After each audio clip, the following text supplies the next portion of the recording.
Hello and welcome to Fantasy Filmball, the show where we make a game out of the classic and contemporary films worth watching. This is, of course, the one and only podcast made by film school students. There are no other in the world. So we thought, why not join into this pool, right? And this is our very first episode of the show, so you may not know who we are yet, but we'll introduce each other and talk about what this whole podcast is about and why we decided to make it. We're going to say our name, our interests within cinema, and our favorite film to introduce each other. So I'll start with Matt here on my left. Cool. I'm Matt. So my favorite movie is Inception, which kind of tells you a lot about my taste. I kind of like a bit of everything. So everything from huge blockbusters to animated movies to foreign movies. I'm down with anything, really. I'm going to pass it over to Tay now. Yeah, I'm Tay. My favorite film My favorite film is Jaws or Goodfellas. It goes between the two. If you want to follow my Insta handle, it's @Talvis54. And you can like and subscribe my YouTube channel, even though it's private. You're the worst. Nice. Hi, I'm Jamie Rogers, that is. Don't get it confused with any other Jamies that you know. I'm sure there's many. My favorite movie is either Superbad or Hot Fuzz. It fluctuates, just like Tay, except more interesting than Tay. And my interest in cinema ranges from horror to comma. Yep, I really love punctuation. Comedy and drama is what I was trying to say. I love everything, and you should too. John? What's up? I'm John. My favorite movie is Fight Club. I'm a real Fincher nut, but I like them bro comedies, man. Give me Zac Efron in a frickin' frat house any day of the night and whatnot. Isn't Love that all that just stuff. Neighbors? And Neighbors too. Come on, get your head out of There's gutter, two Matt. neighbors, Wow. and there's a third one coming out too. Come on, Matt. With zombies, right? Is Do you even No, do you even that was like fake. movies? Was it fake? Yeah. Fuck, I thought it was real. I'm sorry, I didn't realize the genre of Zac Efron in a frat house was so broad. It's very wide. Yes, it's true. That's a future episode will just be about that because it's such a wide genre and worth Huge. discussing and analyzing. Otherwise, I'm Arno.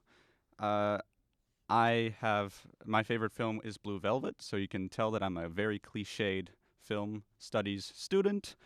And I would say my interest within cinema would be something like festival films. I closely follow festivals from around the world, the big ones especially, and just try to catch most films that come out of there as opposed to most big budget films. But the fact is that we all have very varied interest within cinema and favorite films, etc. So it will come as no surprise that we'll have differing opinions, which will be great because we get a bunch of different perspectives.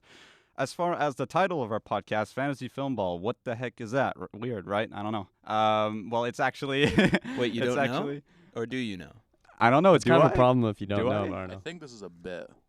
I think Arno This guy knows. knows. This guy knows. I think what I it might be means. hiding He something. knows what Filmball is. You know. So, Fantasy Filmball is it's a game that we created, and Matt was actually the one who came up with the idea originally. So I'll let him explain a little bit more about it. Yeah, absolutely. So Fantasy Filmball, it's a prediction game that we started this year, and we kind of wanted to make a podcast to kind of share that and kind of share our thoughts. But Fantasy Filmball, it sounds a lot like fantasy football because that's kind of exactly what it is. Before the awards season this year, we all kind of picked the movies that we thought would go the distance, movies that we thought, might have a chance at the Oscars, at the Golden Globes, all of that. So at the beginning of the year, in August, before the start of the Venice Film Festival and TIFF, which we live in Toronto, so we all got to go to TIFF, which was great, and we got to see some of these films early. But we each did a draft, and we all picked 10 movies from the current year, most of which had not come out yet, that we thought would go on to be Oscar successful. And of course, most of them weren't. But we each picked 10 movies for our team, and we gained points due to smaller awards, critics, all of that stuff leading up to the Oscars. And each of our teams is very, varied, and yeah, so we're gonna share those with you guys and talk about our teams and kind of explain the game itself. We're not because- going to go in too many details as far as all the pointage and all that because it'll be way we're too gonna complicated. talk about our picks. We are. But essentially, we started this game, and we are only currently 5 participants. And while we are 5 people in this podcast, Jamie is not part of the game yet, but I'm sure he is interested for perhaps next year. But that's okay. We'll let you know about what it's like and what terrible mistakes we did, so you don't have to do them. Yeah, at least in my spoiler case. alert, Arno sucks at this game. I do. I'm gonna do Spoiler better alert, next Kursk year. was not a good movie. If you don't know what Kursk is, because you shouldn't, because no one knows what Kursk is. Okay, so Jamie, Kursk is it's a kind of foreign movie, but not really. It's about, was it set in Norway, Arno? No, in Russia. Oh, in Russia. So it's about a Russian submarine. But none of the actors are Russian. Yeah, none of the actors. It's Max like von got, Sydow plays the Russian evil guy. it's got like Colin Firth in it and everything. Oh. But- Well, to be fair, Colin Firth was not playing a Russian. He was That's- playing an English guy. okay. So at least he Yeah. was properly cast. So the film was it's based on a true story that happened, and it was about a submarine that got stuck at the bottom of the ocean, and then there was a rescue attempt, which, spoiler alert, was super unsuccessful. And the movie is really, really bad. It hasn't been released. We saw it at TIFF. You saw it? Yeah, I saw it at TIFF. I Yeah, saw it was as well, awful. yeah. It was awful. Are we sure that's not Um, the same movie that was Gerard Butler and Gary Oldman that came out earlier this year? No, actually. What was that one called? It was like The Did it lightest have a- minute? it was like The light. it was like Danger Ship or something like that. It was like evil. I want to see sub. that movie, Danger Ship. Linda Sounds Cardellini great. is also in it. I can't remember what Oh, it's were you called. not I heard Gary Oldman. I thought you were talking about Does Darkest Gary Hour. Oldman play the Danger Ship? Maybe. I don't know anything about it. All right, called, like- but back to the topic at hand, anyways. So we're just gonna talk about our picks and kind of talk about our draft rounds and kind of see how the movies that we picked went through. With criticism from Jamie, I expect you to roast us on the shit that we picked that is awful. Good. I'm very 'Cause, excited about that. yeah, a lot of it is. Who should start? Should I start or? Yeah, well, let's just go through like pick by pick, I guess, and we'll just do some of them. We'll skip over some of the ones. But the first pick of the whole game was Arno picking If Beale Street Could Talk, which is not nominated for many Oscars. It's it's a great movie, I think, at least. We have some disagreement here on It the at least show. got score nom, Yeah, which it does deserve. the score music's is great. beautiful in If Beale Street Could Talk, but it didn't get Best Picture. It didn't get anything. So for a first round, first pick, that's pretty sad. I didn't love the movie, but I thought that would have been probably a good like first draft pick. Yeah, That was but it's felt like pretty solid. from the director of Moonlight. It seemed like that and like First Man were gonna be the kings of this year's. The trailers Oscars. looked fantastic. The subject was topical. And honestly, leading up to the Oscar nominations, I think it would have been the 9th pick. Yeah, it seemed like you made a really good choice up until You like didn't. yeah, up until Up you until didn't. Bohemian Rhapsody gained some steam and Oh, we'll took talk over about that. later. Oh, Bohemian Rhapsody.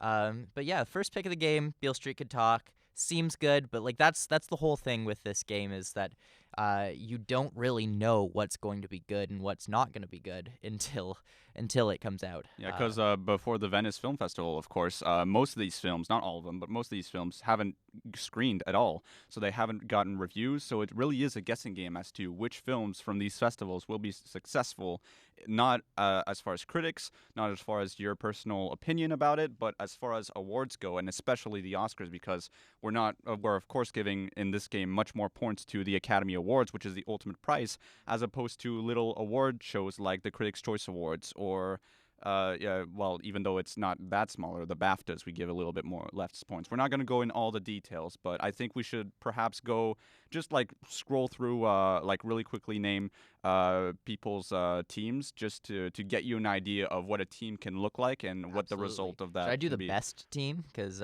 there's Who's the best team? I don't think you should do the say it. I think yeah, Tay I think should say it. Tay should say the best team. But really, does Tay really have the best team? Well, Who's at the winning moment, right yes, now? because he's got the most points. Yeah. At the moment, What yes. have you done, but Tay? yeah, at the same time, he's got some real duds. It's not the best team that it could have ever been, but have it's the the best best team team- of all of ours. I have the best team as of right now, right before we go into the I'm only- Oscars. I'm only But behind by like 120 and believe it or something. not, I have Jumanji 2, The Hate You Give, and The Wife on this list. It's Jumanji 2. Yeah. Sorry? Yeah. I don't remember Jumanji 2 having 100 and, what is that, 1,200 points. Yeah, I didn't have Jumanji, did I? Sorry, what is going on here? What's that? In Appar- no Who way, changed shape, it? or form did you have Jumanji 2. Oh, I really see. This is strange. why they wanted me to do this so I could look like an idiot. I'm pretty sure that should be the favorite. It is.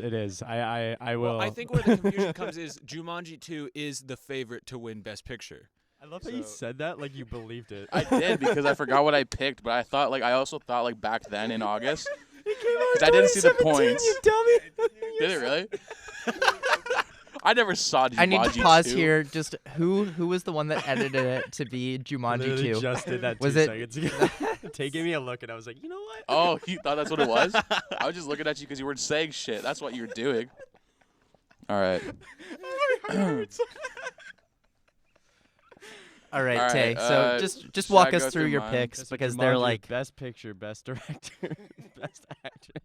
All right. So That's I so have funny. 3,500 points as of right now. Best actress, The Rock. which is a lot in comparison to Arno. Arno has 1,700 because he did not make good picks. But this is good picks. Because he picked the Gary Oldman Battleship movie. There's room to improve. So just to give you an idea of what not to do in a fantasy football game scenario, so I picked Beale Street, which got me a decent amount of points, but did not get an Oscar nomination for Best Picture. Then I picked Widows, Destroyer, At Eternity's Gate, The Old Man and the Gun, Crazy Rich Asians, and a bunch of forgotten films.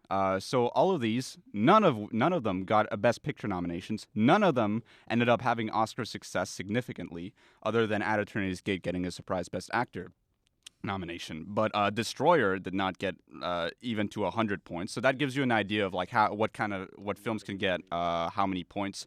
While Beale Street at the moment has 600 or so points, and it's really just the one that's leading my team to success at the moment. But that's not saying much. Jamie, I'm just gonna go through the unknown movies on Arno's Yeah, list. he I'm really just gonna- breezed by them, didn't I'm he? gonna ask you if you've heard of these. Okay. Have you heard of Peterloo? No. No. Okay, you shouldn't. Have you heard of Ad Astra? Because it hasn't come out Yes, yet. it Yeah, hasn't it hasn't. Come out. I don't understand. Billy's dad's in that A one, few months ago, we didn't know we didn't know when it was going to come out. It was definitely And it never was gonna come out scheduled. this It was year. scheduled for January, and my assumption was that a sci-fi film produced by Brad Pitt is not coming out in January, and I was right, but it got pushed back instead of pushed forward. Yes. Okay. Yeah. Now Gloria Bell. Yes, I Yeah, have you've heard heard of it. that But one? still, Okay. it's not out yet, right? It's not out yet, but No. yeah, You it saw was. that TIFF, I Again, not a liked it. release date yet, and I was like, Julianne Moore, Sebastian Lelio, this is going to be a good movie, and it got great reviews, but for some reason, It is a good not movie. an awards. It's a very good It's movie. a very good movie, and we just talked about Kursk, but yeah, Kursk is You mean Hunter Killer starring Hunter Gerard Killer. Oh, Hunter that's Killer. what it is. Yeah. Not. Yeah. Now Tay, walk us through the good team. Okay, the good team. My first pick was Vice, and although the Metacritic ain't great on that, and our score isn't great on that, it has a lot of Oscar noms. Yeah, Best like Picture, some might actor, say like director. pretty undeserved Oscar noms. We'll discuss those yeah. in detail later. Yeah, we'll but- discuss that later. Yeah, but we'll discuss that It was a later. good pick, whether or not it's a good movie. Well, okay, that was my first one. Second one was A Quiet Place. By the way, I was 4th round pick 3 times in a row, and then 5th round pick, and I'm winning. I just wanted to point that out. Why would you pick A Quiet Place though? Like A Quiet Place because I was trying to because I was 4th round pick, and I thought all the good movies were getting taken. So I was like, oh, I need to take something that's going to get a nom for sound or something. That's true. That was And it smart. did get because sound it editing. got something. Yeah, it got an Oscar nom. So At the moment, I'm betting on it winning sound editing. So yeah. undeservingly, in my opinion, but you know. My third pick was The Favorite, and that is definitely doing great. Yeah, that was the that's- best. That is the best pick of the game. There was a That's- lot of picks before me, and no one picked The Favorite. Tay, don't look Well, at 'cause me. did we really think that like the movie from the guy who did The Lobster and Killing of a Sacred Deer was No. gonna be like Absolutely not. Oscar gold? Well, no one thought he was gonna be like this reincarnation of Kubrick or some shit. My 4th pick was 8th Grade. Deserves more than it's getting. Yeah, It 8th definitely Grade is a deserves great more. film. Shout out to Bo Burnham getting that Writers Guild Yeah, that award was though. That's great. dope. Fifth pick, Death and Life of John F. Donovan. I don't want to talk about it. Sorry, hold on. What is that? Xavier Dolan's movie. It was at TIFF, but it got pushed, right? Yeah, it got pushed because it got like destroyed by critics. Like the Metacritic score is 28 out of 100. And that's the only points Tay is getting from that film. Yeah, 28. so The Death and Life of John F. Donovan has not come out yet. I'm still excited to see it, even though it sounds like it could be real How come bad. Jacob Tremblay couldn't make this film better? I don't understand. He's just made out so many other films better. He has so much weight on his shoulders. Yeah, he already What- works so hard with The Predator. He's in The Predator, right? Yeah, he's the kid, the He's predator. our good Canadian kid. He's the Predator. Is he Yes. Canadian? Yo, his name is Yes. Tremblay. Yeah, he's Canadian. I'm sorry, could he not be from France? No. All right, Carrie. All right, Impossible. Mission Impossible Fallout. Weird. Weird, but again, it's like, could this have gotten a VFX nom? It probably should have. Should have got editing. It And you have absolutely to should have think got that at the editing. time, this was like a month after it came out, and like when it came out in July, everyone was saying like this is like Mad Max Fury Road level action, Yeah. Yes. right? Which it Like wasn't. there was some like I beg to huge buzz differ. around I it. loved it. I think I it also loved absolutely. I think it deserves an editing nom over 4 out of the 5 that are That's nominated true. right now. Did it get any like stunt awards, like stunt nominations? I don't even know who gives out awards for that. I don't think that we included any stunt stuff on our list. That's ridiculous. Yeah, because I mean, like, Because then you could rake up some points. No, but I know that it did lose best stunt ensemble at the Screen Actors Guild Yeah, Awards to why? Black Panther. It's ridiculous. There's no stunts in Black Panther. Jamie, are you saying that the stunts in Mission Impossible are better than the ones in Black Panther? does anyone in Black Panther break their ankle jumping across a rooftop? Did anyone jump across a rooftop in Black Panther? No. No. There's harness. They were put on wires and they were Chadwick flown Boseman across. got thrown over a waterfall. Yeah, and it was real, and it and was he a real died and waterfall. came back. They brought him back to life. Jamie, come on. They CGI'd that whole last fight. Come on. Yeah, that's true. I guess they also CGI'd Tom Cruise's ankle breaking. It wasn't actually real. It was just made up. All right, carry on, Tay. I also picked Incredibles 2. Got an animation nom, so that was good. That- Welcome that's a to solid Marwin. choice. Oh, Should have got a VFX nom. I think it should have. I mean, the Academy loved the presentation, so I was stupid. Then I picked Serenity, and changed that for The Hate You Give. Both not good. yeah. Both not good But picks. Serenity is one of my favorite picks Yeah. of the whole That's game. hilarious. Did you read like the plot synopsis for the film before you? Serenity? Yeah. No, I just saw it had Matthew McConaughey and Anne Hathaway, and thought this will get I'm me. sure this movie something. isn't actual garbage. Yeah. Hey, Welcome to Marwin was my 8th pick. I had to go for nothing. Welcome when to I went for Marwin, though. Serenity. I would understand that pick because I thought that was going to be sort of an Oscar darling for the year, but it I turned thought it out would to get just be VFX at trash. least. I think I saw it. I think it still should give you like a nom. Yeah. Compared to the other ones. Over what though? Okay, the nominees for VFX would be like Christopher Visual Robin. effects was Avengers, Solo. Christopher Robin, First Man, Ready Player One, Solo. I think it deserved VFX over Christopher Robin or Solo. At least. Did you see those creatures? They were adorable. Does that mean they're good VFX? Yeah. Okay. I'm just saying you got to see what. Have you seen Welcome to Marwin? No, I don't care about weird plastic Steve The Carell. transitions from VFX to the real world was stunning. We'll discuss that a little bit more in detail later, but just last thing I want to say before we go on to the next topic is that we also have a list of unpicked films, basically films that none of us picked. And most of those are films that gather, a few points here and there, but not too bad, with the exception of one, which is that none of us thought of putting Green Book on our lists. No, I didn't put Green Book, but my last pick was The Irishman That is true. That's hilarious. because in August I thought it was gonna come out. My last pick was Outlaw King. It could have been Green Book, you know what I mean? Yeah. Well, like the thing is that we saw Green Book in like the TIFF lineup or whatever, and we just looked at it and said, "Oh, it's Peter Farrelly doing a movie about racism." What? And like, no one could have known that that was going to be huge until it came out. Until at it won TIFF, the People's Choice yeah, Award. Until it. Yeah, I was so confused when that happened. I was like, "Oh, people saw this here. People watched this. People yeah, enjoyed I this." did get to see Green Book at TIFF. I didn't even bother buying tickets for it. I was like, I'm not interested in this at all.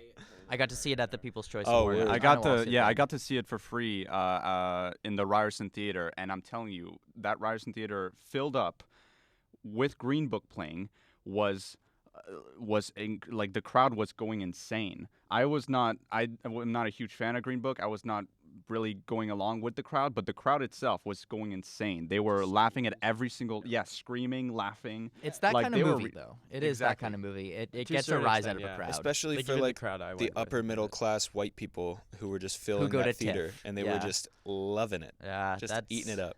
Well, that's really like, yeah, it is a film about racism that's extremely made for upper middle class white people. Yeah. Yeah. But it's a fun movie. It's a very fun movie. I like know it we a have. lot. Yeah, I know Tay's a huge fan of Green Book. Yeah. I had a good time with it. Yeah, I also. I had a think it's good just time I with know it. John liked it too. I liked it too. When I saw it, I liked it. It's just like leaving the theater and like dissecting it. You kind of figured out how it was like, yeah, this is really just for white people. John, did you give it 5 stars? Was that a thing that Yeah, happened? I did. I gave it. What did I get? I think I gave it 5 or 4. 4.5. I feel like Green Book is one of those movies that is just like it's extremely enjoyable when you're watching it, and then the more you think about it, the more it kind of falls apart. But it's still like it's a fun movie, it's a fun experience, and I gave it 5 stars. did. By the Guys are way, for the insane. record, I'm not a middle-aged white man. That's fair. Nor am I. It's true. I'm pretty close. I'm You're not getting even there. white. Well, I'm half white. This guy's a full whitey though. He's a full whitey. Cracker barrel me up, bro. You can Like- say that. I don't even know if I can say that. All right. Yeah, what but are we on to now? we're gonna follow up on the game and the next game that'll be happening, I guess, 2019, 2020 in the next award season. Throughout the episodes of this podcast and other segments, we're gonna start segments I think called Prospects, where we'll talk about the films that seem to have a good shot at some award success. But at the moment, this is where we'll leave it for now, and we'll discuss more about this game later on and move on to our main topic, which is about the Oscars or awards. Yay! That's what we'll be discussing today for the most part. And we'll start with, of course, what everybody has on their minds, not the movies themselves, but the controversies around the Academy Awards, because there have been many this year, more than usual. Wow. And just Yay. a quick recap, the 3 main controversies would be the popular film category, which was announced in August and Hilarious. scrapped in September. The lack of a host due to the firing of Kevin Hart. Hilarious. And the most recent announcement of having 4 categories announced during commercial breaks, which was also scrapped. And then there were other maybe minor controversies. I think there was one related to best song. Yeah, there was one also related to they didn't invite last year's acting winners back to present, which is tradition that every year the winners of the supporting actor and actress categories, as well as leading actor and actress, come back and present the other gender with the award. And this year they did not invite Allison Janney and Sam Rockwell back to present, and then reversed that decision as they did with everything. Yeah. But yeah, I think that's just everything except yeah, for no one Kevin heard Hart. about it. That's but crazy. Yeah, Everything were, except like, for Kevin Hart. It's so weird how well, it's not weird because like the Academy just wants to please as many people as possible, but like they have reversed every single decision they've made, and it's like, why not just think before making yeah, decisions? exactly. But and now they do have Allison Janney and Sam Rockwell coming back, but they're presenting together. Okay. So they're not presenting. And which award? I don't know which award, but they're I guess they're we'll find presenting out. together. The award for backtracking. Yeah, the award for best backtracking actually would not go to the Academy because they are awful at it. Yes, that's true. It's funny how so many decisions of that the Academy has made just was scrapped. They didn't commit to it. They didn't hold their ground. A lot of them was just scrapped. It's like, oh, here's a change. Oh, on second thought, that was a terrible idea. We're gonna scrap that. The only thing they didn't do it is with Kevin Hart, but you can't really. It's kind of hard to backtrack on that because you're dealing with a person and not an idea. Yeah, well, Kevin it Hart wasn't just even- doesn't want to now. Like he just doesn't. He's Well, like, no. he didn't even get fired though. Is the thing is that he stepped down, and they said that he could do it if he apologized, and he said, "I'm not going to apologize because that happened so long ago, and I'm a different person, and I don't want to have to apologize for this." And so he stepped down, and they tried to get him back. So that wasn't so much backtracking as it was just like. Was part of it also not just like he believed he apologized enough for it? Yeah, Like, he'd already addressed them in years past. I think These he had already been brought to and light. maybe I'm wrong, but like I heard also that like he apologized for them openly when the Oscar stuff came out, and then the Oscars wanted him like an apology just for them. Yeah, it was something like that. Something he like he that, had to yeah. publicly apologize, and he just didn't want to do that. But let's talk about best popular film because that's That's That's so a funny. mess. What were That's the? a Can we mess. pull up the nominees for that? Because I totally forget. I don't- what they- were. There didn't- there no, were they- no they- there were nominees no for Oh, it. there were no No, nominees. 'cause Sorry. it I was thought so they it was announced- Said that. It was sorry, for announced some in reason- August that they were making changes, and the changes that they announced they were making were that the show is going to have to fit into 3 hours instead of 3.5 hours, which we'll see if they can do that because it always goes to 4 hours despite the 3.5 hour time. And then they said that they were going to do best popular film, and then they also announced that they'd be putting 5 categories into the commercial breaks, but they didn't announce which ones. And so that controversy is more recent because they just announced which ones were going in the commercial break, which I definitely have some gripes with because like there should have just been outcry when they announced that anything was going Yeah, in the that's commercial break, true. and not when it was just like cinematography and editing that were in the commercial break. I think part of it is because people assumed it would be really minor categories, or at least the general public assumed it would be categories they don't care about, such as the shorts and perhaps some of the sound ones or something. I know we care about them, but Well, I just general think like if public you're doesn't. winning an Oscar, you deserve like a little bit of spotlight, just for a I agree, second. I It's true. agree. You- It's a you big should get deal. that you should have the ability to like get up there on that stage. That's your moment, especially because people like editors they don't get to like see that spotlight ever, and it's not just about the spotlight, but it's like it's recognition for the hard work and the hours, because it's not just the hours they put into that movie.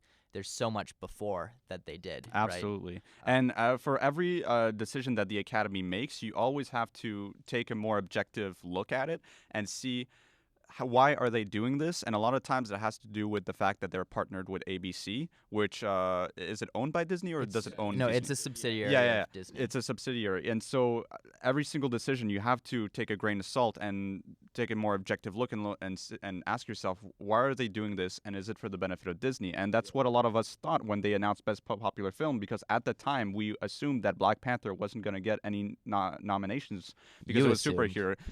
A lot of us assumed, and since they announced that, a lot of us thought that, oh, they're doing that so that it can get something. It turns out that they didn't need it, but all I'm saying is that a lot of these decisions are not necessarily to make the ceremony better, but sometimes it's to push their agenda or to try to, It's self-marketing. Yeah. Really. Absolutely. Well, when Best Popular Film got announced, I think everyone just saw that that's the Black Panther award. Because I think if they had it in, it might not have gone into Best Picture. Which I is loved that Black is the Panther. shame of that award, Yeah. is that there are a lot of big films, like a few years ago Mad Max Fury Road getting into Best Picture is like, that's an awesome thing that happened, because Mad Max Fury Road isn't just a great movie, but it's also like a balls to the wall action movie. they didn't nominate Star Wars: The Force Awakens. I thought you were mid yawn talking or something. I was like, what is happening? I was waiting for right the here? yawn to finish. But yeah, like I think that Best Popular Film would take away the chances of films like that getting into Best Picture, because like what happens all the time with like Best Foreign Film or Best Documentary. Like documentaries can be nominated for Best Picture, but no one ever nominates them. This year, we should have had a documentary nominated for Best Picture. We'll get to that later. Yeah, But we will. no one ever nominates them because they think, oh, that has a chance to shine in another category. So if Best Popular Film existed, films like Black Panther wouldn't be in Best Picture. Films like Mad Max Fury Road would not be in Best Picture. Even La La Land a few years ago most likely would have not been nominated for Best Picture because it would have been nominated for Yeah. Best Popular Film. Yeah, and just like, to me, the decision for Best Popular Film just seemed like a ploy to get more of an audience like into watching the Oscars, because they're like, if we nominate these movies that are like big box office juggernauts, then people who go see these movies will want to tune into the show. And I think that's the issue with a lot of these decisions that they're making, because they make decisions to try to ploy the general audience into watching and end up angering the people who actually want to watch the show. And so They're making decisions to get a larger audience of people who normally probably wouldn't care about it anyways, instead of just honoring the people who in their industry who are doing. Yeah, I Such think great- the great award work. show that does it right is the Tony Awards, because they really make their show for people that like, live in New York, people who like Broadway shows, right? They really make it for them, whereas the Oscars are so preoccupied with marketing to a huge audience. And what the Oscars don't understand is that they're not losing viewers because people aren't interested in their show and people don't want to see it because, like, I don't know, Avengers Infinity War isn't nominated for Best Picture. That's not why they're losing viewers. They're losing viewers because people just don't watch commercial TV anymore. Because the jokes are so cringy. Well, not even that. It's like people don't have cable. People stream now. Yeah, Oh, no, like- Ellen ordered pizza. If But- Just tune but in. Ellen ordered pizza. Yeah, no, but like, it's just kind of shitty that they constantly undermine what these awards should be about, which is rewarding excellence in this medium and this art form, because they think that they can get more viewers. And of course, ratings are important for TV, Yeah. right? Because no one's going to want to advertise, and that's not going to, like, your show's not going to be paid for if you don't have advertisers and you don't have viewers. But really, they should be moving into streaming. Yeah, I agree with that. And I mean, all of these controversies, all these decisions that they make are all in light of the Academy's effort in trying to make the show more successful. And so they really are just trying to change up their ceremony and trying to quote unquote fix it. And I don't know about you guys, but there's a bunch of different ways we can try to fix this ceremony. But I have like 3 main solutions. Number Tell one. us. Yeah, number one is have a good host. So have Or somebody just have who is no host. yeah. I mean, I want to see how it goes. Yeah, with we'll no see. host. We'll see how it goes. I think that they may just shoehorn in too many like skits and like extended other things Yeah. that they're going to be that like. that "Yeah, this and is that gonna be was my fun." second one. It's no waste of time segments. Waste of time segments meaning segments that are there because they feel like they should. I remember last year there were just random montages and there was no theme to them. It was just Yeah, movie. They just ate up Movies so are much cool. time for no reason. Yeah, and I was last Academy Awards was the one where I really noticed that I was just bored. Like if it wasn't for our betting game that we had, I would have been very bored. I Well, would have been the like, oh my worst thing god, get with on the with it. Oscars is when like it's like we're going to a commercial break and you come back from a commercial break and then they do like a sketch and a song and then go back to commercials and nothing. Helen has Mirren changed. giving away a jet ski. Yes, Was that last yeah, year? when the Phantom Thread costume designer got it for having a short speech. And number 3 is make it a celebration of cinema. And I know that might be a little bit hard, but like here's the thing. Most people that they're targeting are average people. They're not people like us. They're people that have no idea what sound mixing is. But here's the thing. You can let them know more or less, well, you know, not in detail, of course, but like what that is, what it entails of, and how it's awesome. Have the ceremony be made in that it's trying to celebrate cinema and trying to celebrate the people who have mixed their films. For instance, have like a little bit of kind of a montage showing within that film or something, or some of the nominated films, how the mixing was done, or you know what I mean, Yeah, like well, how they awesome that actually- was, they or did that a few years showcase ago. some of the costumes. I don't know, trying to really demonstrate this how every single aspect of cinema is really great and just adds to the final product, and just try to make it more of a celebration of that kind of thing instead of just having okay, well, now we'll move on to this category. Okay, now I guess we'll do a movie montage. Movies are great, right? Well, I like that makes me think of, I think it was like the 2011 or 2012 Academy Awards. And yeah, that year they really did do that, and they made it like a Yeah, I very remember much a that, love yeah, yeah. letter, because every award was accompanied by clips of what each award entailed. Like, for example, I always remember when they were doing the screenplay award, they had a clip from the film and they had the screenplay on the screen. That was great. With like the action paragraphs and the dialogue and everything, so it was annotating. What the was scene. hilarious that year was that when they showed the screenplay for A Separation, because it was a foreign film, all they did was description and then a little girl says hi. It was just that because otherwise you don't want to have like foreign language dialogue. But yeah, it's like it is. There are so many ways to make the show interesting, and it's to really show it as a love letter to movies, like you said. And it's not to just bombard us with jokes and pizza and a trip to A Wrinkle in Time, which happens to be a Disney movie. Oh my God, I forgot that happened, and I hate it now. And so many montages, including Black Panther last year, and now we're gonna have many montages with Black Panther this year. That was one of the weirdest things about the last Oscars, the whole Black Panther cast coming and then like them just doing montages and stuff. Yeah, about when it. they that was did so odd. the montage of like important films and like landmark films, and Black Panther was in it, despite Yeah. having come out less than a month before Literally the Oscars. a month before. That was the Yeah. weirdest thing. So It's a classic film. yeah, I would say it is an essential of cinema. It's not. It's not. I will speak to the montages though as a editor. As a montage yourself? Yeah, montage myself. As an editor, those montages were tight AF. I They're really cool. really like. But It's just would like you they're not say- needed. would you But I will prefer- say I don't know if I need to see them during the They Oscars. can keep it on their Instagram and There's maybe some not stuff during like the that, yeah. You ceremony. can use those to promote your ceremony. Yeah, Yeah, I for don't sure. know how to do absolutely. that. Their Instagram is really awful. Yeah, I follow That's the it. thing. They need a good marketing director. Would you prefer to see like examples of how the editing works and like why the editing in each See, of those absolutely. films is See good? that That's I'm also just educating that's your super Because down. a audience. lot I'm of super people down watch for them that, and yeah. they go like, okay, I know what editing is, but I don't know what makes good editing. Why is Bohemian Rhapsody edited Why better isn't than Fallout nominated it's for? not. editing? We know the nominations by heart, but average people learn of the nominated films as they're watching it. They learn that in the editing category, there's Vice, Green Book, Bohemian Rhapsody, etc. So they're like, ooh, they're making their mind as they hear the nominees. Ooh, that should win. That should yeah. win. And and just then give they- them an example of Yeah, why. and they see the work that was put into those films. I mean, they are the Oscars already put so much work into like getting to know the people that they nominated. There's the photograph every year, class of whatever year, right? Try to make some videos with them. Yeah, Try I- to get some behind I'm the gonna scenes footage. I say don't know. I can't wait for people on Twitter to say, "What the fuck is Roma?" I can't wait. I can't wait for that. It happens every year, and it's Why isn't Bird Box, the superior Netflix film, nominated? I can't wait. That's gonna be my favorite part of the night is the Twitter outcry of Roma. That's true. Well, I didn't I even was think just- about that. We're talking about how to fix the Oscars, how to make it better. What if the whole show was on ice? I think you solved it. Yeah.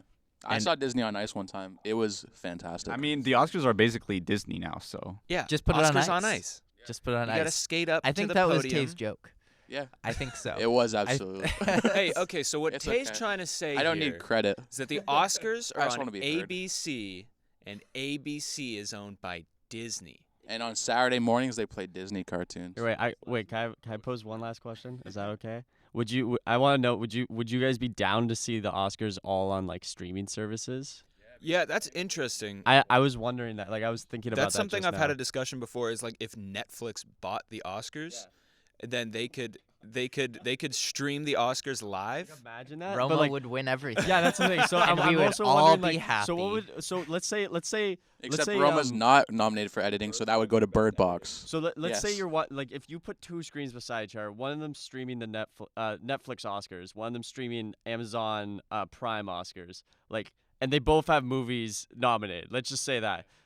What do you think would happen there? Would they go to commercial break and then just play trailers for the movies they're playing, or No. would they like? On either platform, they'd say their movie won. Well, and no, one would I ever think the know point it. of it is there would be no commercial break because if it's streaming, then you don't have to have commercials. It would be paid for by like advertisements, sponsors, all of that. Like sponsors would pay for the show, and that would be a much better way.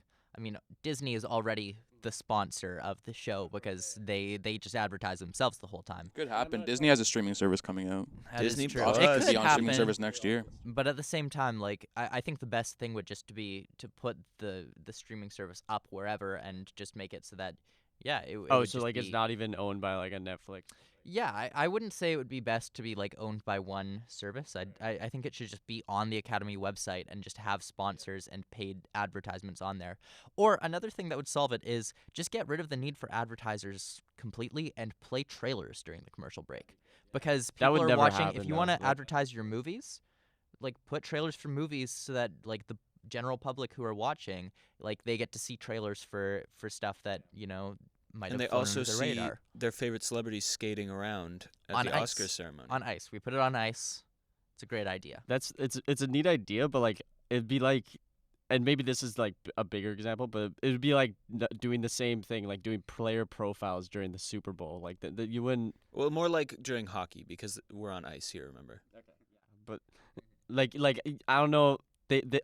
They want those sponsorships, like they want that money. They do, but they're not getting them is the thing, and that's part of why they keep degrading what they're doing is because they don't have the ratings to get like Super Bowl level commercials. It's true. It is a smaller Right. scale for sure. Well, It's a like- smaller scale, so I know like Rolex was one of the sponsors last year for like Oscars. yeah? That's pretty big. that is pretty big. Rolex got that. I think they money. have some very like good sponsors, just not a lot. Yeah, they need more sponsors. They need more like paid content on I there. hated They those need a better Rolex show. commercials so much. Well, I mean, it's commercials. You're never gonna love them. So No, but they were like particularly. I just remember. Yeah, I horrible. remember them last year. shall we move on to our next topic? Yeah, I want to discuss why or why not the Oscars are still important. And I mean, we have a whole game that revolves around the Oscars. So if it's no longer relevant, then that would be pretty ironic, right? So I'm going to throw that question to you guys before I give my thoughts. But Mm-hmm. Yeah, people always say that the Oscars are totally irrelevant, and like I do disagree because I do think that the Oscars at least try to award the best films. It's not like the Grammys, where like the Grammy Awards literally are just like the best popular film category would be, but just for music, right? Like, yeah, if you think about it, like I think that this year the Grammys did pick a pretty good top winner for best album, but like if you look at last year, and when Awaken My Love by Childish Gambino was nominated, 444 by Jay-Z, Melodrama by Lorde, Damn by Kendrick Lamar, and then the winner was 24 Karat Magic by Bruno Mars. That kind of shows you the integrity of the Grammys. Whereas, like, I think the Oscars, like, you would never see the equivalent of, like, Taylor Swift winning at the Oscars. Unless Bohemian Rhapsody wins. Unless Bohemian Rhapsody wins, that would be the equivalent of Taylor Swift That will be beating, the equivalent. It's actually Kendrick worse Lamar. than Taylor Swift. Yeah, I do agree with that, but I still think that there's integrity. Like, you would never see the equivalent of, like, The Shape of Water or Three Billboards Outside Ebbing, Missouri get nominated at, like, the Grammy Awards. or Roma. Or Roma. I have my hand up just so you guys know. That So was Jamie talking. I think the Oscars are basically cemented in importance now. Like no matter what like we think about it, like they have just become so important in the movie industry that there's no like getting around it. Whether you think that their choices are good or not, because after all, film is subjective, and this is a subjective group of people who are picking these movies. But I do think that we should care a little bit less because it is very like ego stroking, the whole thing. It's like if you want your movie nominated, you have to advertise for it, which is basically just giving the Academy a shit ton of advertisement. Yeah, it's And more so- relevance. Yeah. You know? And so, but I think like for mainstream audiences, for general audiences, there's still a good thing. Like they're still advertising and promoting these Absolutely. great movies from the year. Like they might not be your favorites, especially us because we're super into movies, so we know all the stuff and we know all the movies coming out. Like, but for these movies like Roma and like The Favorite and Black Klansman to be nominated, that's great that they're getting that basis to be known by the recognition. general public, and so that's cool. Even though ones like Bohemian Rhapsody slip in there, I don't know why. I don't know how or why or Well, like when a film or like why or Roma how. was plastered on the homepage of Netflix for like weeks. But that's a film that like Netflix would usually bury, you know? Well, they did try to plaster The Other Side of the Wind for like a little under a week, so it does try Plastered to Bird do. Box for a long time. It Although, sure well, did. Also, what you have to think about in that situation is that they usually tailor it to your personal interests. So what you're seeing on the front page is usually specifically for you. That is true. So, So Tay, Bird Box is up there for a long time, huh? Yeah, I watched it. It worked. I can't say I enjoyed it in the slightest, but it definitely made me want to cover my eyes and go driving. what you said, Jamie, about Oscar campaigns and how like it is kind of phony in a way because you have to campaign in Yeah. order to get the award. I think it's most interesting that like Roma, they spent $25 million on campaigning Roma, It's insane. and That's more not than the just like budget. The budget's it's not 20, like they're wasn't it? buying votes. Yeah, the budget for Roma was $15 million. So that's $10 million more on trying to plaster ads around Hollywood to get voters to recognize the name Roma, to throw parties. 15 to- million is usually the max at which a film, the amount of money at which a film will use to promote themselves as an awards contender. So 15 or 50? 15. Is that why? So- that must be why wow. Roma has like a whole soundtrack on iTunes, which is just like a bunch of different artists making songs for it, like Billie Eilish. Yeah, Billie Eilish doing a song that has Yeah. You nothing haven't to seen do that? with Roma. No, Yeah, I know. that's it's just definitely part of their ridiculous. like ad campaign, and it's pretty genius. Yeah, well, that's the thing is this is all like a technique that was pioneered by Harvey Weinstein, where he just started to like slander other movies, which is how he beat Saving Private Ryan and The Thin Red Line for his film Shakespeare in Love. No.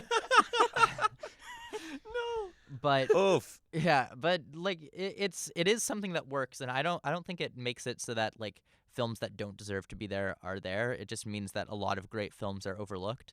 But then again, those films probably, even with a campaign, never would get there. Yeah, like I do think it's stupid, but it's like there has to be some way for these movies to like receive consideration, because there's so many movies out there, and if all the Academy like not voters just like picked their favorite movies, there wouldn't be enough like votes for individual films to actually pick out like the actual top ones, because the votes would just be too dispersed. Yeah, and then films like Get Out last year, which came out in February.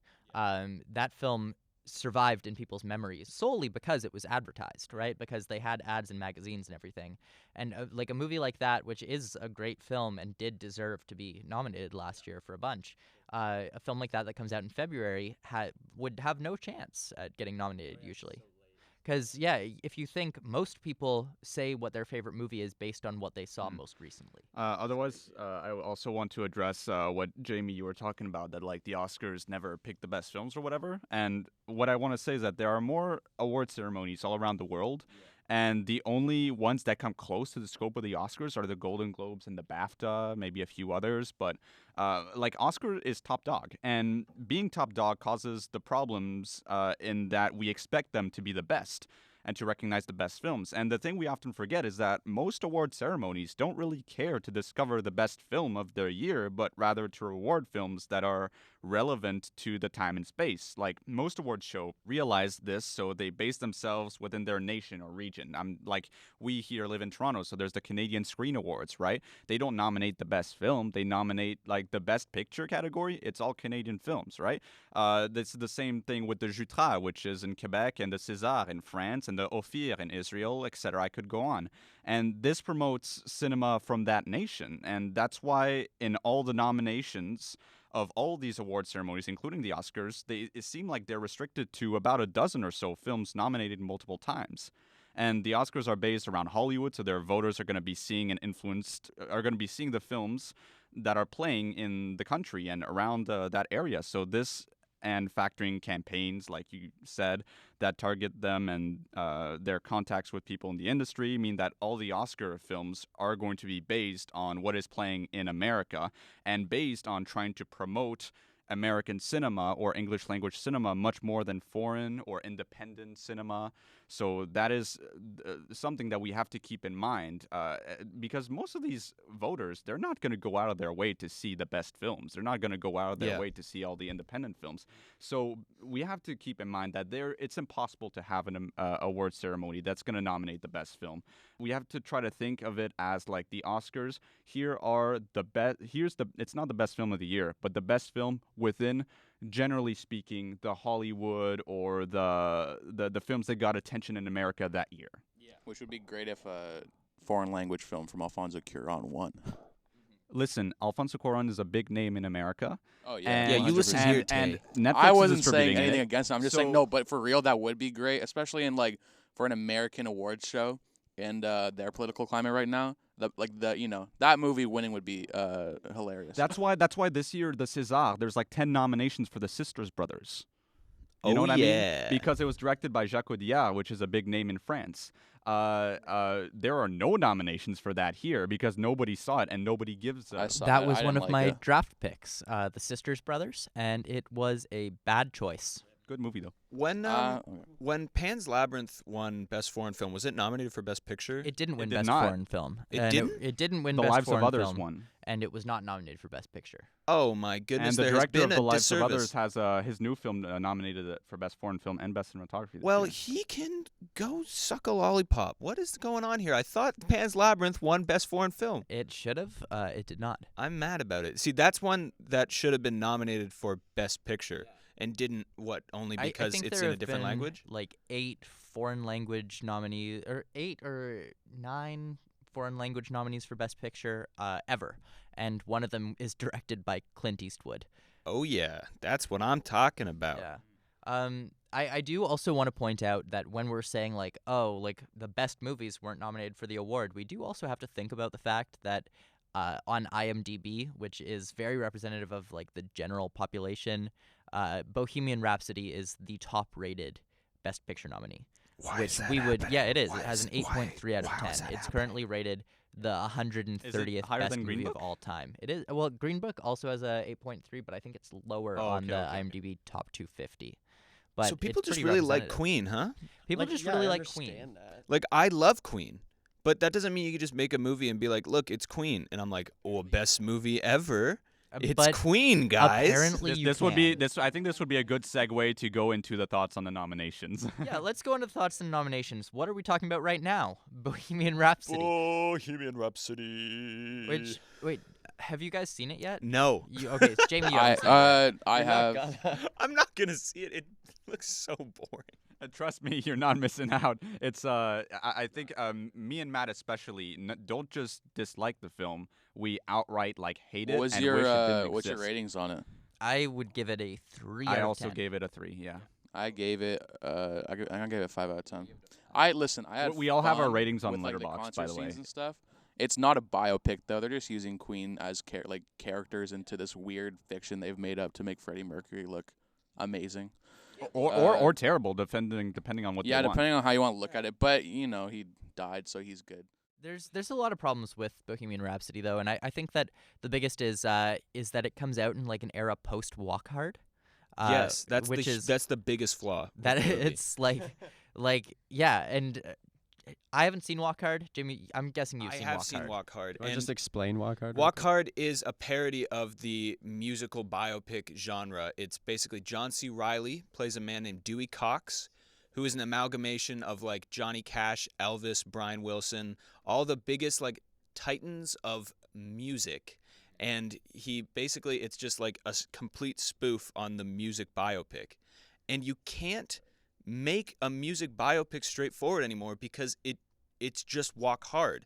Everything that I've seen from Bohemian Rhapsody has been made fun of 10 years before in Walk Hard, and it's like you can't watch it seriously anymore. Well, for a movie that's about a band that was like claimed to be so like experimental and stuff like that, there's even a scene in it where it's like you have to be like new. You have Yeah, to be, if you like, don't if you're not doing stuff that's experimental, it's not worth doing. and then the it's entire just like- movie is straightforward. And then in Walk Hard, you there's know. a scene where John C. Reilly goes, 50 more didgeridoos. yeah, composing the song on the spot. Yeah, is- well, basically, they have that scene in this movie, but it's just like Rami Malek yelling, "No, you have to sing louder.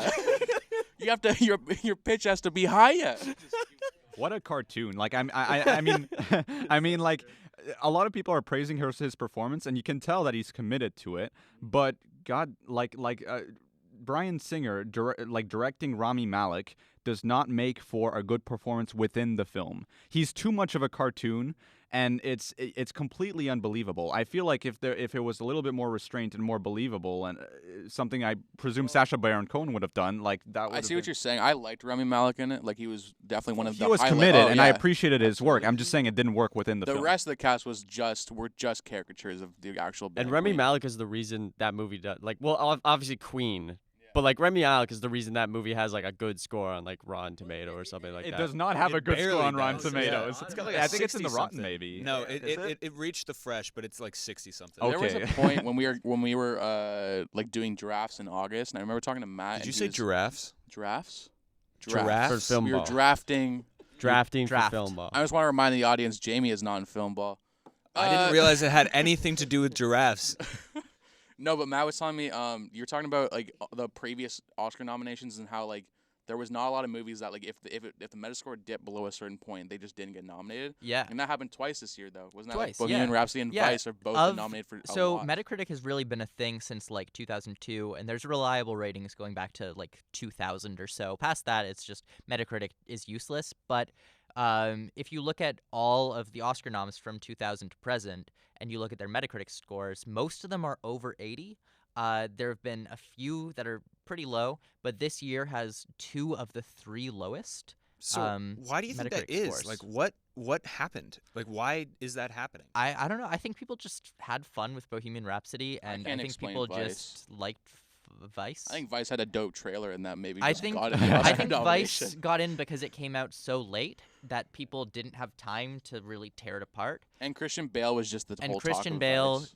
yeah, Christian Bale did a great thing. If and there's a people good were lead pumped. performance, they're gonna Yeah, fall I think over both of them is like because the Academy is just such a sucker for like a biopic performance that's so committed. Or a body transformation. Yeah, and it's like, oh, Rami put those fake teeth in, and Christian Bale gained all that weight. He ate so much food. That's a best picture right there if I've ever seen Yeah, one. and you could say the same thing about Darkest Hour getting in I last year. and I Yeah. would. Yeah. That movie's Yeah. very boring. It is. And like I think you were saying the to me, worst part of Dunkirk. I think you were telling me the other day that it might be also a clash between the new members and the old members of the Yeah, Academy, it because you do is. see bold new choices like Roma and The Favorite mixed in with very traditional, painfully average choices like Vice, Bohemian Rhapsody, and Green Yeah. Book. Yeah, and I'll touch on that because that's the Green Book strategy of which Green Book's voting strategy right now is vote Green Book to smash the libtards. And Yeah, it's really buddy. like you see a lot of that, and it's like what Arno was saying is it is a clash between the new members and the old members, and the old members are the ones who like voted Driving Miss Daisy to win Best Picture and like Crash over Brokeback Mountain and Capote. And you see the clash there because like these are people who have very like traditional viewpoints and very like they just like a movie that's good old fashioned fun. Whereas like you look at more recent picks from like new members like Get Out and even like The Shape of Water, and those are films that are definitely movies that would do a lot better with a younger audience because like they're more on the cutting edge. And so what's happened this year is there's been a lot of backlash where people are like being told don't vote Green Book, don't vote Bohemian Rhapsody, don't vote Vice, don't vote Vice because it's entirely about like old white men. Don't vote Green Book because it doesn't have progressive views on racism. Don't vote Bohemian Rhapsody because Bryan Singer's a pedophile. And I And it's a have terrible seen- movie. and it's a bad movie. But I've seen a lot of people like really voting for these movies and voting them in because they're just sick and tired of people telling them what to do and what not to do. And so I'd say it is a clash between the old guard and the new. And the new are the ones who are voting like Roma in, which is a film that 10 years ago, Roma never would have been nominated for Best Picture. Especially with it being on Netflix, and that 10 years, well, maybe not 10 years ago, but like say 5 years ago, Netflix, like nobody liked Netflix. You know what I mean? Like Beasts of No Nation got, I think, no nominations at all. And part of that, like, was despite their campaign, it was because nobody liked Netflix at the time. But now people have grown significantly more to like affectionate towards them, for the lack of a better word. But I really do think that like Green Book is in there and Bohemian Rhapsody are simply just because people are like saying fuck you, don't tell me what to do. Absolutely. But you can tell that there's been Netflix has campaigned really hard for their films in the nominations, not just for Roma, but beyond that. They have perhaps the front runner at the moment for Best Documentary Short. They have 3 nominations for Buster Scruggs, none of which we expected. I believe we didn't expect that to get us. Well, I didn't expect close, but I picked the Ballad of Buster Scruggs for my Filmball team. Okay. Which, And Arno picked Kursk. yeah, and Arno picked It Curse. means almost nothing. That's going to be a meme, isn't it? It Yeah. is. Arno picked Curse. That might as well be the title of this show. Arno picked You Hunter guys, Killer. you guys gotta, you guys gotta watch the trailer for Kirsty so you actually know what you're talking I about. would rather not. I love not knowing what I'm talking about. There's that, and there's also the rise, and that might be because of the newer voters, the rise of foreign film nominations, not just with Roma once again, but also with Cold War, like seemingly almost breaking into Best Picture this year. Yeah, Cold War really surprised me. I Cold War like Cold shocked War a me. lot. That's I do really like. Like we all expected cinematography, but Best Director, that's incredible. Yeah, that's I like a wasn't sign that it expecting that. almost got into Best Picture.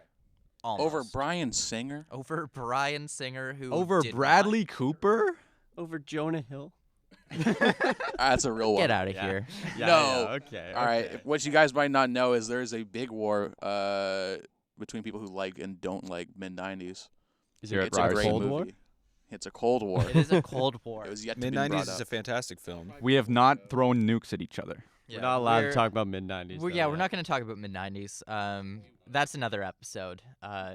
Yeah, just to finish up with the foreign film rise, there's also the new film by Florian von Dommersmark, something like that. Sure, that's exactly how you pronounce it. The guy who the guy who made The Lives of Others and also Fuck The that guy. Tourist, made a new film called Never Look Away, which got shortlisted for Best Foreign Language Film, and we like perhaps expected it to get nominated. It did. That's cool. It also got nominated for cinematography out of nowhere. Like nobody expected that.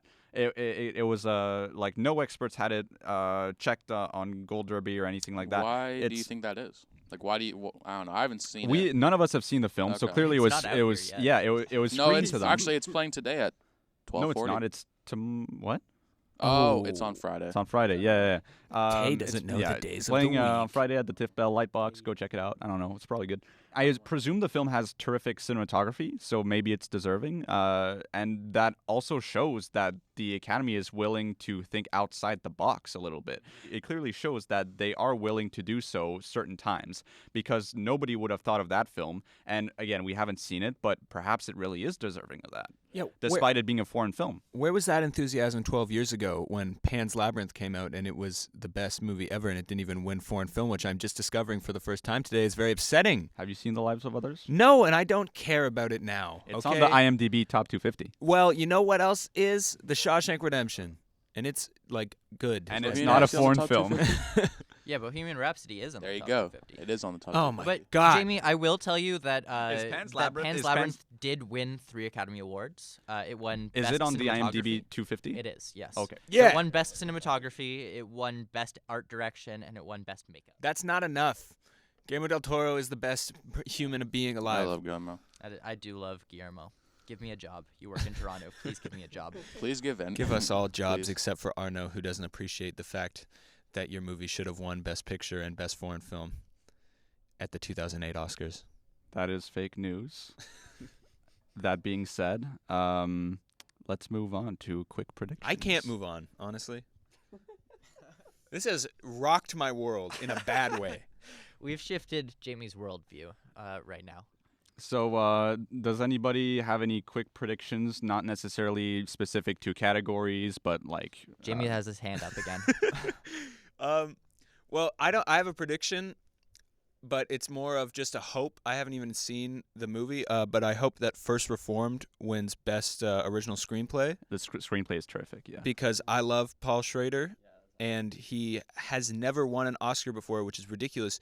If you've written Taxi Driver and Raging Bull and you didn't win an Oscar for either of those amazing movies, yeah, and it's ridiculous. And so he deserves an Oscar. He's getting old, you know. So just a career Oscar, I think, would First Reformed. Now, that did would you be hear deserved. what Paul Schrader said about Kevin Spacey recently? No. Oh God, what did he say? He did say, "I don't understand why." Let me pull up the quote. In the meantime, does anybody else? I'm looking through the nominations. I haven't seen Minding the Gap, but if it's anything like mid-90s, I want it to win Best Documentary. Yeah, I mean the documentary category this year is particularly interesting. Is that it's a very tight 2-horse race, And missing Won't You Be My Neighbor.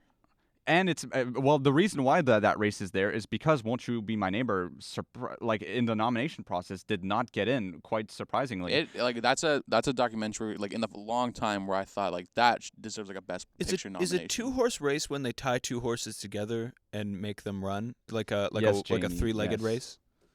I'm just trying to make. No, as a real question. I No, thought we were it's talking not. about the different races of horses. 2 Well, you got your Clydesdale. Okay, Jamie, I have the quote here. So this was posted on Facebook by Paul Schrader, and it says, "I was sent a script yesterday, a very, very, very good script, which screamed Kevin Spacey for the lead. I told the producer I'd direct it if they would make it with Kevin. The producer responded that that was not possible. I believe there are crimes in life, but no crimes in art. Spacey should be punished for any crimes his actual person created, but not for art. All art is a crime. Punishing him as an artist only diminishes art. Put Celine in jail, put Pound in jail, punish Wilde and Bruce if you must, but do not censor their art." Which also he compares Oscar Wilde here, who got like jailed for being gay in the 19th century. Mm-hmm.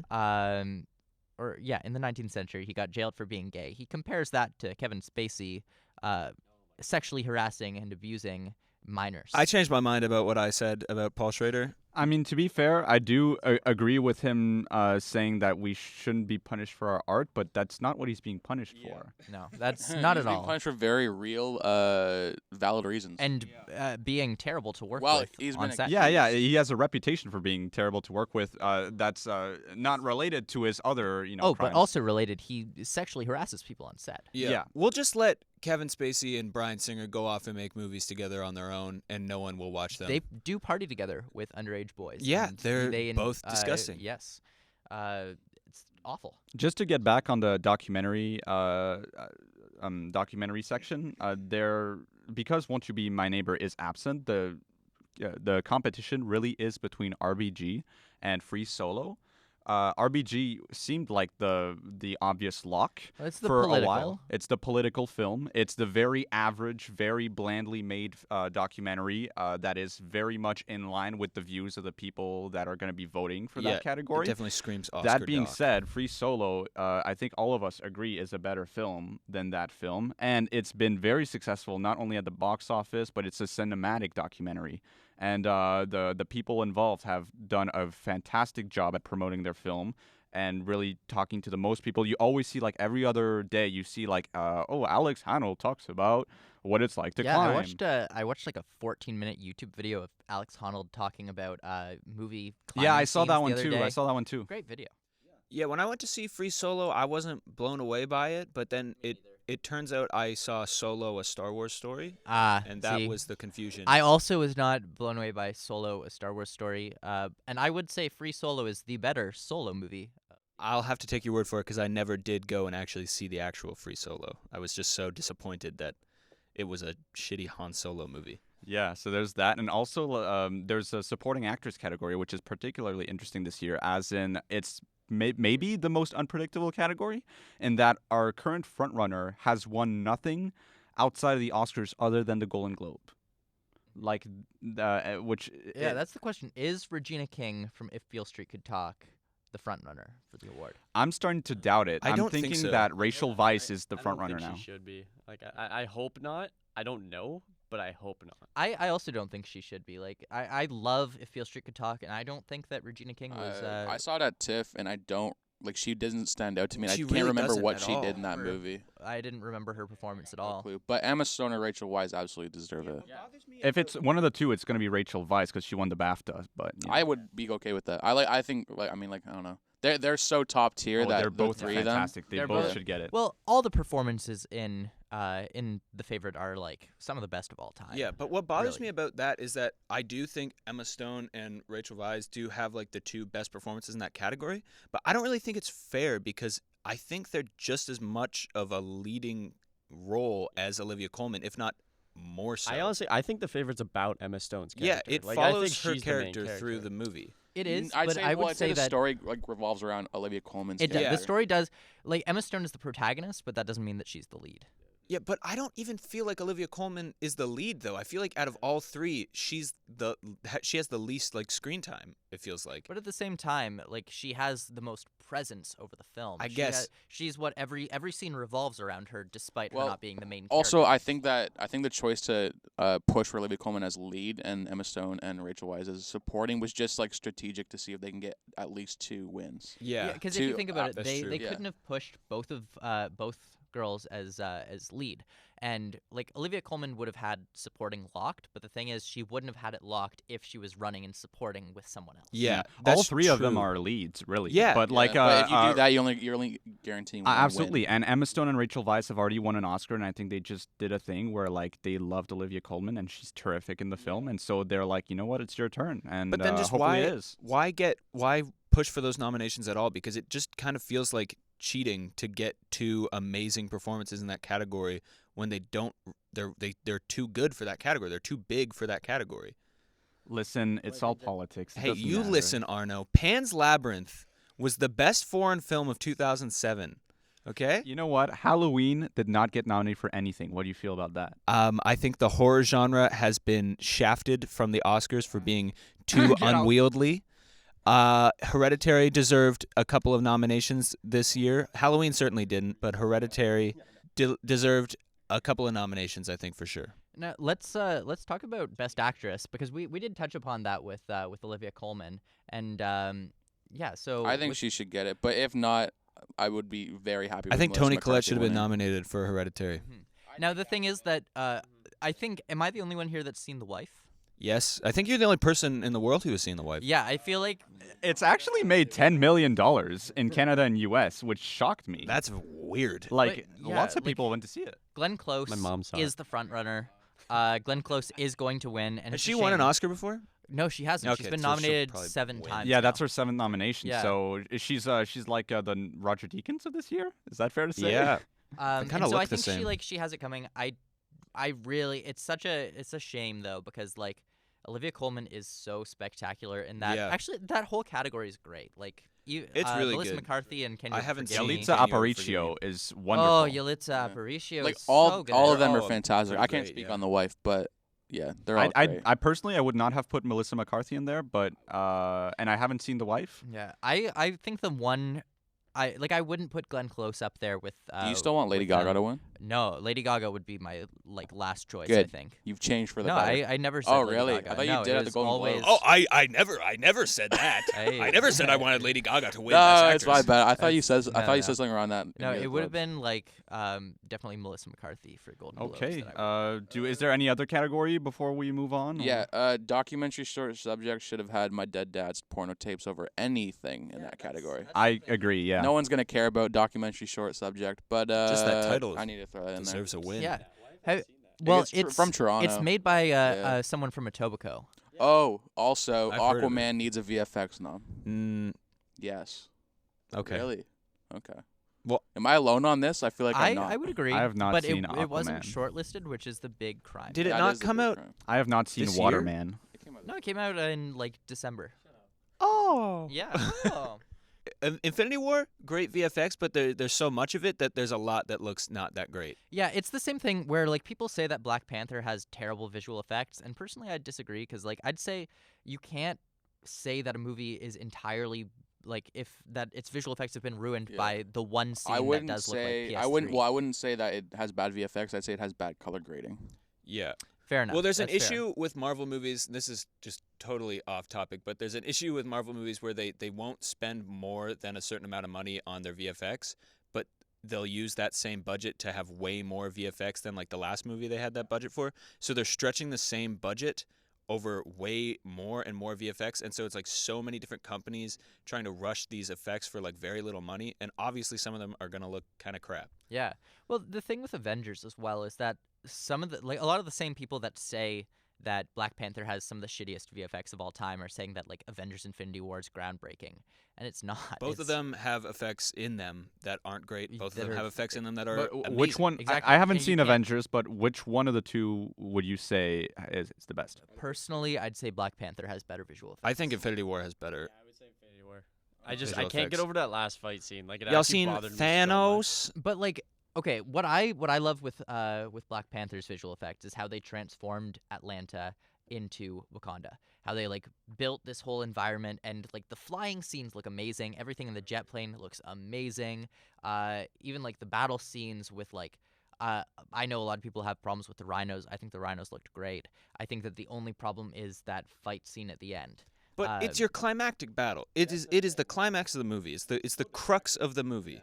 And it's just it looks like two weightless rubber blobs. I remember when throwing that got each other leaked around. online, and a cash stopped me in the hallway and said, "There's no way this is what it looks like. It won't look like this in the final That product." said, I do think there's an argument for it might be intentional because of the fact that that final fight scene happens on like a weird magnetically distorted plane. Well, It that's is not just on Ryan intentional. Coogler then. That's a bad Yeah, directing it choice. would be a bad directing choice, but I don't know how much that is like intentional and how much of it is just like they thought people wouldn't notice.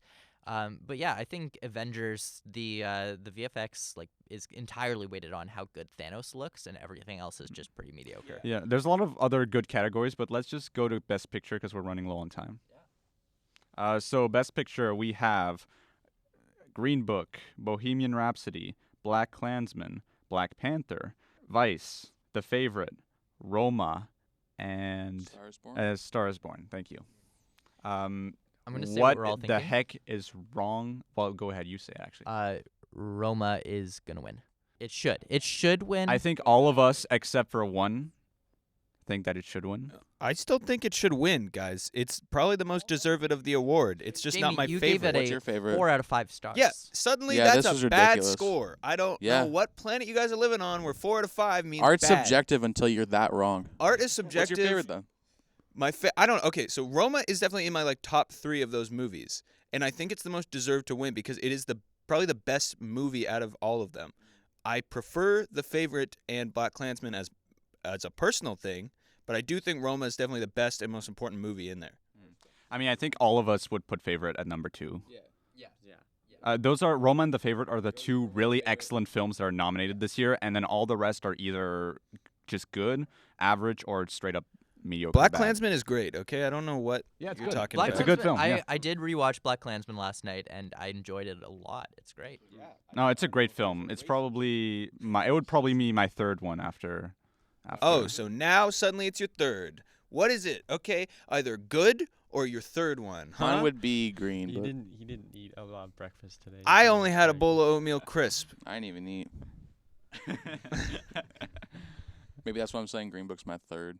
And then Black Klansman. And then Black Panther. Yeah. So are we all locked in on Roma? Because personally, I'm starting to doubt that Roma will end up winning. I think it might be a bit of a La La Land thing where we all expect it to win, and it turns out it's another film. Just because, not that like it's equivalent in terms of quality or the type of film, but just because as far as just the guilds and all the other prior awards, there hasn't been really a solid lineup of winners. You know what I mean? It's been very like distributed between these kind of films. And After Bohemian Bohemian Rhapsody- Rhapsody won drama at Golden Globes, I don't really. Nothing. yeah, I I'm mean, just gonna Bohemian surprise. Rhapsody won the most Guild Awards, I believe. It won a Guild Award in the acting category. It won the top prize at the sound and the editing. Green Book only won picture, while the Producers Guild Awards, and Roma only won director. So it's really kind of up in the air for me. I don't think it's Love that just sound Roma. win. I love when for the recordings that weren't done by Oh, anyone yeah. in the film. Like the thing is that like A Star Is Born, which is a similar film in that it's it's the singers, right, in concerts, whatever. Like they recorded 60 tracks of sound during those concert scenes. And personally, I would give sound mixing to Roma, but just think about it: 60 tracks of sound, But did you just see? for the dialogue alone, and they're favoring Bohemian Rhapsody. Did you see for the that way same price. Rami Malek lip synced all those Did you amazing see that final Queen concert? songs? How like there was CGI That's crowds? That's not Did you Easily see my the way least favorite thing about the movie. He It bothered moved me his so mouth. much. He moved his Have mouth. you seen the behind the scenes thing for it? Because it's literally like they have this giant like parking lot stage, and then there's this little crowd. It's 20 right here. people. Like it's there's I no wish, one. I'll pull it up after, but it's like Yeah. it's like 20 people, and like it's. Oh man, it looks like shit. It just looks so bad, and it's like, why make a movie like that? Like when Stars Born is doing all this crazy concert Now, stuff now, what- like that's crazy. I'm gonna jump off of Best Picture for a second. Do you guys think that? Because I feel like the sound mixing award is definitely between either Stars Born and Bohemian Rhapsody. What I think Bohemian Rhapsody is gonna win, and I'm gonna be I mad think when it Stars Born does. should get it over. I that. have promised to jump out a window if Bohemian Rhapsody wins anything, and I'm If it's they looking going only for you have fifth to floor. to make good on that promise. It's gonna You happen. should jump out a window, like starting at the first floor, and then if it wins 2 awards, then the second floor. Yeah. 3 awards, third floor, etc., etc. and Until eventually you know, die. Yeah, You can eventually. only die 5 times. Exactly. I just want to get a resounding like sound mixing. Do we think Bohemian Rhapsody? Do we think Star Is Born? It's gonna be Bohemian Rhapsody, but if anybody had an appreciation for sound, they would give it to Roma. Like the sound mixing in that film is incredible. anyone it's has insane. no, ears- but no one watched that movie in like an Atmos theater, which is why it's probably not gonna get that. Yeah, but they could at least watch it with headphones. Yeah, I know. That's why like everyone that was like, "Yo, I'm gonna watch Roma," I was like, "Great, put on headphones. Like, Yeah. don't watch And not it out Apple your earbuds. Yeah. Either. No. Not No, AirPods, please. AirPods. Yeah, if you're not where laptop." You want to flex on all the people in the movie? you can't watch Roma and be broke. We're going to move on to our final segment, and this is something we hope to do every time at the end of the show, which is our striking recommendations. So this is a segment where we can talk about books, movies, TV shows, theater plays, anything that really struck us in the past few weeks or months, or something relatively recent. This week, however, since we're doing this Oscar-themed episode, we're going to talk about the films that are either Oscar nominated, that went over the radar, that really struck us, or if there's nothing you guys can think of, we can also talk about films that probably should have been nominated, at least in your opinion, that really struck you as something you'd like to introduce to people. So, who would like to go first? I'll go first. This is why I raise my hand, Tay. So I know that I'm going first. I want Wochi Be My Neighbor to be nominated for documentary. How dare you? That's one. Yeah. Jesus. I know. He was going on way too long. That's true. Won't You Be My Neighbor is my recommendation. It's on Netflix now, and it make you want to be a better person. Jamie, you can go now. Sorry to Bother You is a fantastic film that has been snubbed by the Oscars because it didn't submit for consideration, which is understandable.